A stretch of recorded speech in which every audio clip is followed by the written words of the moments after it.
얼마 전에 어떤 정치인이 나와가지고 그런 이야기를 했습니다. 사람이 힘이다라는 이야기를 하더라고요. 저는 개인적으로 그걸 별로 안 좋아하는 사람이라서 이야기를 하는데 전 좀 웃었습니다. 왜냐하면 여러분, 나라는 사람만 가지고 감성만 가지고 지켜지는 건 아니죠. 이 국방력도 있어야 되고 또 경제력도 있어야 되고 그런 것이죠. 그러니까 항상 감성적인 것에 치우쳐서 살아가는 사람들은 현실적인 것을 자꾸 직시하지 못하는 경향이 있습니다. 여러분 개인적으로도 마찬가지입니다. 여러분들이 살아가는 데 있어서 여러분 감정적인 힘도 필요할 수도 있습니다. 그러나 감정적인 힘만 있어서는 세상을 살아갈 수 있는 것이 아니죠. 여러분 돈에 대해서 아주 나쁘게 생각하는 사람들이 많이 있을 수도 있습니다. 그러나 여러분 살아가는 모든 인생 전반적인 부분에 있어서 돈은 가장 중요한 위치를 가지고 있습니다. 그래서 여러분 많은 사람들이 돈을 어떻게 모을 것인가, 어떻게 쓸 것인가에 대해서 계획을 하면서 살아간다는 것이죠. 여러분 지식을 쌓기 위해서 요즘에 참 힘들게 여러분 공부를 하고 있죠. 자, 저기 1학년 1반에 세시모이 이야기하는 친구 앞으로 봐라. 자,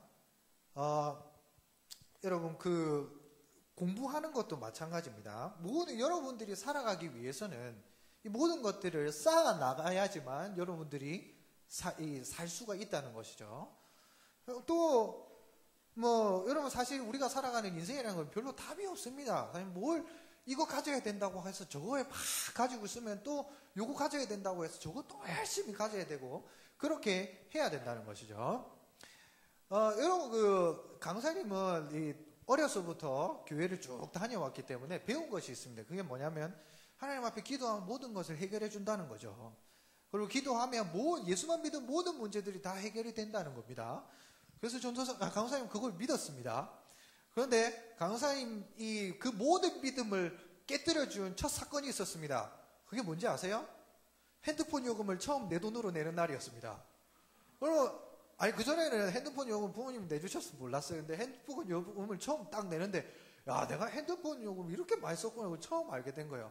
근데 그것보다 더 웃긴 게 뭐냐면, 야, 이 예수 믿는 사람들도 핸드폰 요금을 내는구나 하는 그 충격적인 사실인 것이죠. 여러분, 결혼하고 나서 더 놀랐습니다. 결혼을 했는데, 내가 목사님이 될 사람인데, 국가에서 수도요금 내라고 하고, 전기세 내라고 하고, 가스통 산다고 돈 내야 되고, 매달 카드값 나가고, 그리고 우리 집에 생활비 달라고 하고, 애기 주사 맞춘다고 돈 내야 되고, 그렇다는 것이죠. 예수 믿는 사람이라고 일상에서 피해가는 사람이 아무도 없습니다. 여러분 성령 충만하다고 믿으십니까? 믿을 수 없죠. 그러나 여러분 아무리 성령이 충만한 사람이라도 여러분 오늘 예배 드리고 성령이 충만했습니다. 야, 이제 학교 가면서 시험 안 쳐도 됩니다. 그럽니까? 아무리 성령이 충만해도 기말고사, 중간고사는 피할 수가 없습니다. 다가오는 수능, 여러분 고3 학생들 여러분 교회 나가가지고 열심히 기도하고 성령 충만합니다. 수능 피하고 대학 갈 수 있습니까? 없습니다. 다 해야 된다는 것이죠. 여러분 우리가 이 살아가고 있는 인생에는요 피할 수 없는 것들이 있다는 것이죠. 그게 고통이고 고난이고 환난이고 슬픔이라는 것입니다. 절대로 그리스도인이라고 피할 수 없는 것이 마치 매달마다 날아오는 수도요금 고지금과 똑같은 때만 되면 찾아오는 시험지와 똑같은 그런 것과 같이 여러분 삶에 찾아올 수밖에 없다는 것입니다.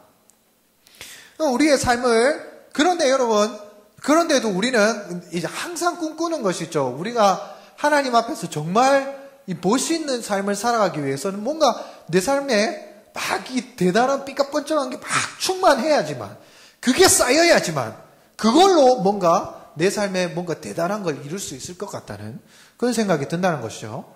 사실 그렇습니다. 여러분 기말고사 잘 치셨습니까?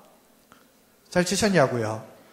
자, 여러분 기말고사 성적을 봤을 때 여러분들의 인생이 앞으로 하나님 앞에서 크게 쓰임받을 거라는 생각이 드십니까?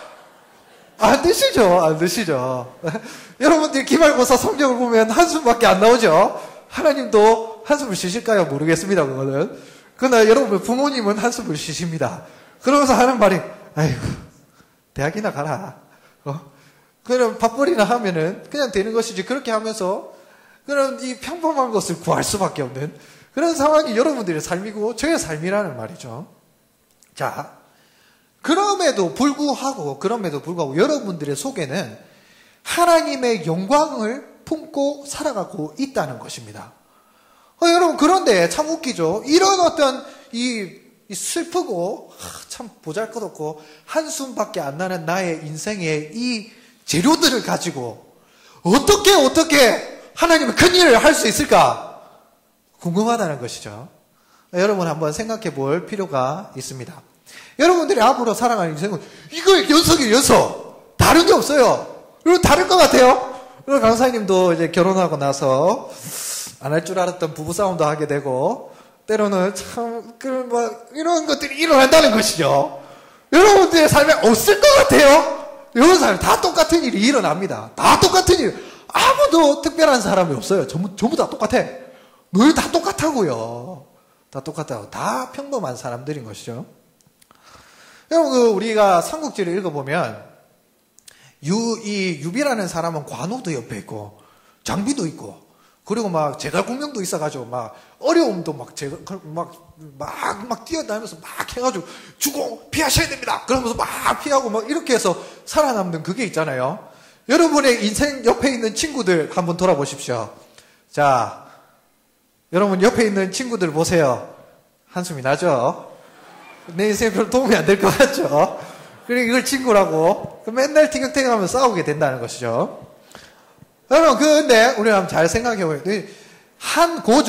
한고조는요, 한고조는 원래 이 사람 어떤 사람이냐면 이 일종의 시정 잡배왔던 사람입니다. 시장에 그냥 양아치들 있죠. 돈 뜯고 다니는 이런 사람. 어느 날 갑자기 좀 이렇게 잘 돼가지고 글을 한번 읽고 팍 뜨여가지고 이제 사람이 변하게 된 그런 사람인데요. 이 사람 옆에 뭐 여러 가지 사람들이 있었는데 딱 한 사람은 예로 들자면 번쾌라는 사람이 있습니다. 번쾌. 이 사람 누구냐면 시장에서 개백정을 하던 사람이에요. 개백정. 근데 이런 사람을 옆에 두고 이 사람은 어떻게 되냐면 한의 이 고조가 됐다는 것이죠. 원래 그때 이 한 고조 유방하고 그 다음에 이 항우하고 싸웠어요. 근데 항우라는 사람은 진짜 막 산도 뽑아서 움직일 수 있는 것 같은 힘이 있었던 사람이죠. 아주 대단한 사람이고 이 혈통도 좋았습니다. 그런데 이 항우라는 사람은 버림을 받고 유방이라는 사람이 한 고조를 만드는 것을 보면 뭐 인생이 도대체 뭔가에 대해서 자꾸 헷갈리게 되는 거죠. 도대체 내 옆에 있는 친구들로 난 뭘 할 수 있을까? 내 시험성적으로 뭘 할 수 있을까? 우리 한번 생각해 봅시다. 오늘 우리 다윗이라는 사람은요, 참 이 슬픈 인생을 살아가고 있는데 난 다윗처럼 살려면 절대 못 삽니다.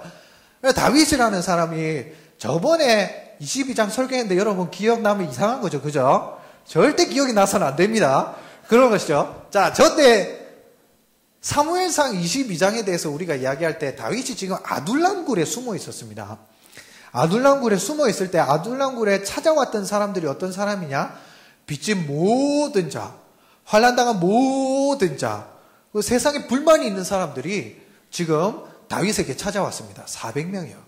얼마나 진짜 이 부정적인 에너지가 충만했겠습니까? 이제 이 400명이라는 사람들을 데리고 이제 시작된 첫 번째 사건이 오늘 23장의 사건입니다.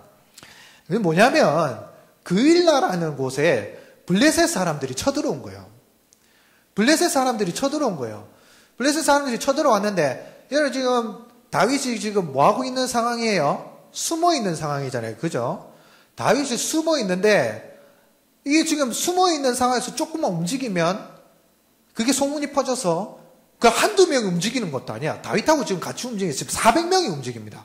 400명이 다니면 사람들이 그거를 고자질을 하겠어요? 안 했겠어요? 움직이게만 하면 사울한테 바로 발각이 되는 겁니다.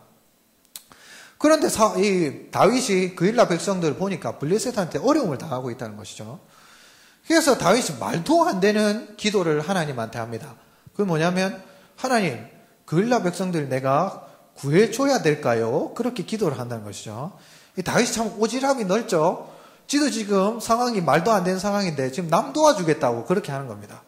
하나님께서 참 이 택도 안 되는 이 응답을 하십니다. 가라. 내가 이기게 해줄게. 이렇게 됐습니다. 다윗이 참 순진하죠. 그 말을 듣고 사람들 400명들 이 부정적인 에너지가 충만한 사람들에게 이야기를 합니다. 여러분들하고 살짝 비슷하죠. 자, 이야기합니다. 여러분 생각해 보세요. 내가 지금 어디 숨어 다니고 있는데, 자, 나 이제 그 일라 백성들 좀 도와주러 가야 되겠어. 그러니까 사람들이 그래 갑시다. 왜 아멘 할렐루야 하면서 다 따라갔겠어요? 인생의 모든 쓴 경험들을 하고 지금 숨어 들어온 사람들이 나 못 가. 야, 너 지금 다윗 지금 정신 나간 거야 지금. 우리가 지금 움직이면 무슨 일이 벌어지는지도 몰라. 그렇게 이야기합니다. 다윗이 머리를 극적극적거리면서 그런데 그러고 다시 돌아갑니다. 그런데 다윗이 또 순진해요. 그래도 한번 더 물어봐야겠네. 하나님 앞에 물어봅니다. 하나님 어쩔까요? 갈까요 말까요? 하나님이 또 말씀하십니다. 두 번째 가라. 내가 이기게 해줄게. 여러분 요즘 되면 어떻습니까? 하나님께서 너 가서 이기게 해줄게 두 번이나 말씀을 이거 확실한 거예요. 확실한 거. 자, 그 말씀을 듣고 이제 다윗이 그 일라에 갔습니다. 블레셋하고 싸웠습니다.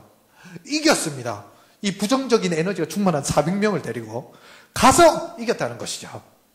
자, 이거 얼마나 큰 기적입니까? 싸우기도 싫어하고 부정적인 에너지도 충만한 사람 400명을 데리고 어려운 일을 해냈다는 것이죠. 이건 기적이에요, 기적. 자, 그럼 요 정도면 진짜 이제 하나님께서 다윗과 함께 하시는구나 라는 확신이 들만합니다. 이제는 어려운 일이 없으면 좋겠죠. 그런데 그 소식을 아니나 다를까 사울이 들었습니다. 사윗이 말고 사울이 들었습니다. 사울이 듣고 나서 이제 이렇게 이야기한다는 것이요. 나 이놈 잘 걸렸다. 이제 잡으러 가야겠다. 그럼 잡으러 가는. 다윗이 그 소식을 들었습니다. 하나님 앞에 기도합니다. 하나님, 이 그일라 백성들이 이 사울에게 나를 넘겨줄까요? 안 넘겨줄까요? 이걸 물어봅니다. 여러분, 이 인간적으로 생각해 봅시다. 당연히 내가 이 어려운 와중에서 이 사람들을 구해줬다고 칩시다. 그러면 이 사람들이 의리가 있는 사람들이면 날 숨겨주거나 도망을 치게 해줘야 되잖아요. 근데 하나님 뭐라고 이야기하시는지 아십니까? 이 사람들이 널 사울한테 넘겨줄 것이다. 그렇게 이야기하는 겁니다.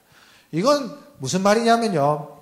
여러분 옆에 있는 이 도움이 안 될 것 같은 이 친구에게 내가 지금 5,000원밖에 없어요. 5,000원 가지고 밥도 사 먹고 집에 가는 차비도 써야 돼요. 근데 이 친구가 5,000원이 없는 거야. 그래서 빌려주고 나는 밥도 굶고 집에 그냥 이렇게 이 집에 터벅터벅 그냥 걸어서 갔다는 사실이죠. 그런데 그 다음날 내가 또 돈이 10,000원이 필요한 날이 생겼어요. 그래 그 친구한테 그 친구 지금 30,000원을 가지고 있어. 그래 내가 10,000원만 빌려줘 그랬더니만 안 빌려준다는 거예요. 얼마나 열받아요. 그죠? 열 안 받아요. 내 전에 5,000원 빌려줬는데 10,000원을 안 빌려준다는 거야. 이거 지금 똑같은 상황이에요. 똑같은 상황. 얼마나 열받겠어요. 자, 다윗이 지금 그 상황에 처해졌습니다. 그것도 하나님의 말씀을 듣고 지금 일을 했는데 나한테 돌아오는 거는 좀 말도 안 되는 지금 어려운 상황만 돌아왔다는 것이죠. 그러고 나서 일어난 것이 오늘 사무엘상 23장 13절 14절 말씀입니다. 같이 한번 읽어보겠습니다. 준비 시작. 다윗과 그의 사람 600명가량이 일어나 그일라를 떠나서 갈 수 있는 곳으로 갔더니 다윗이 그일라에서 피한 것을 어떤 사람이 사울에게 말하매 사울이 가기를 그치니라. 자, 보세요.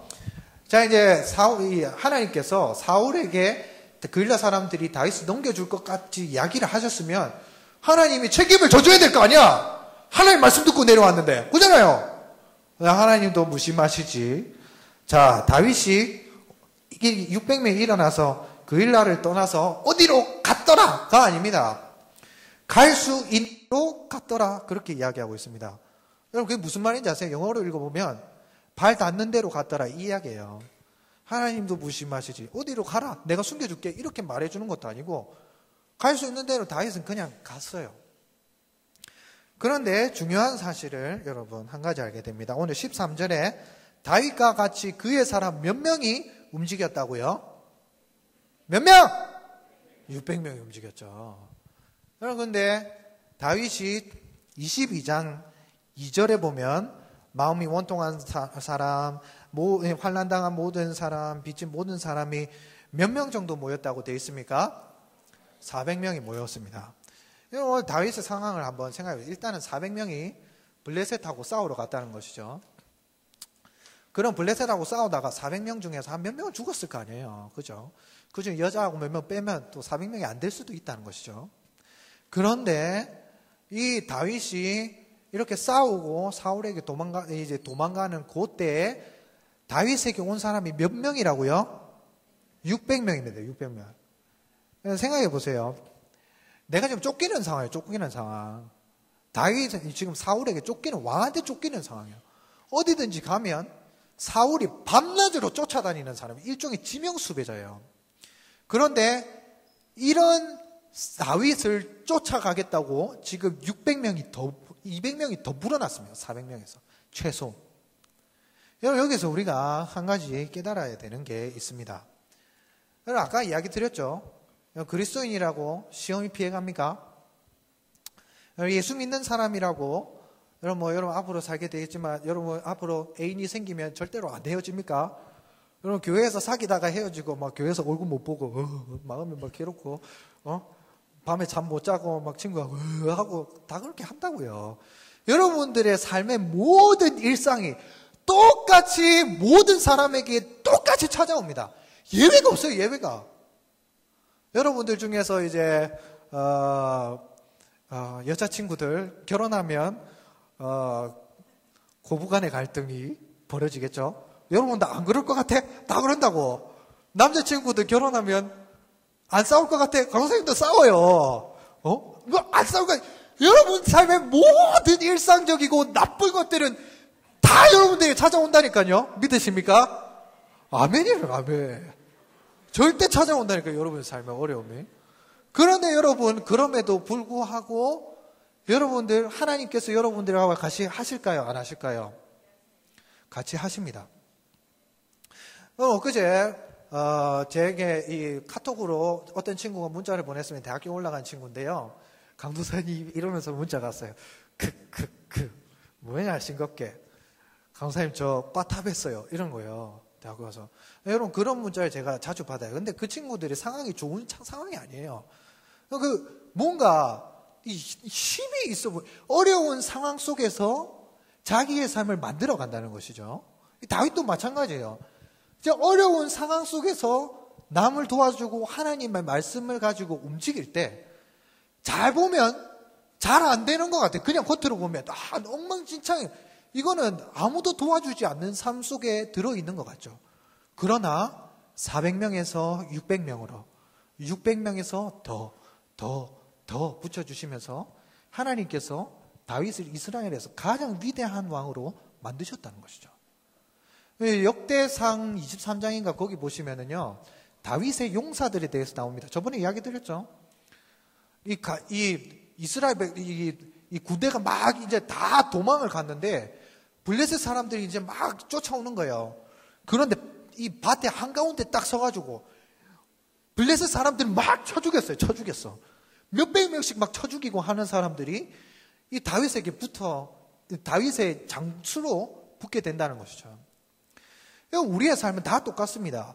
절대로 어려운 일이 안 일어날 수가 없습니다. 어려운 일이 벌어지죠.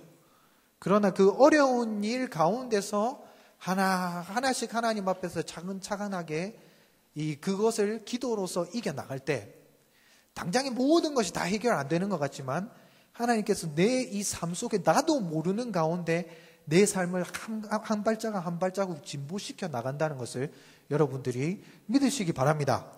아까 이야기 드렸죠. 시험 성적 보면 눈물밖에 안 나고 한숨밖에 안 나고 우리 부모님 봐도 내 친구 봐도 누구 하나 날 도와줄 사람이 없어요.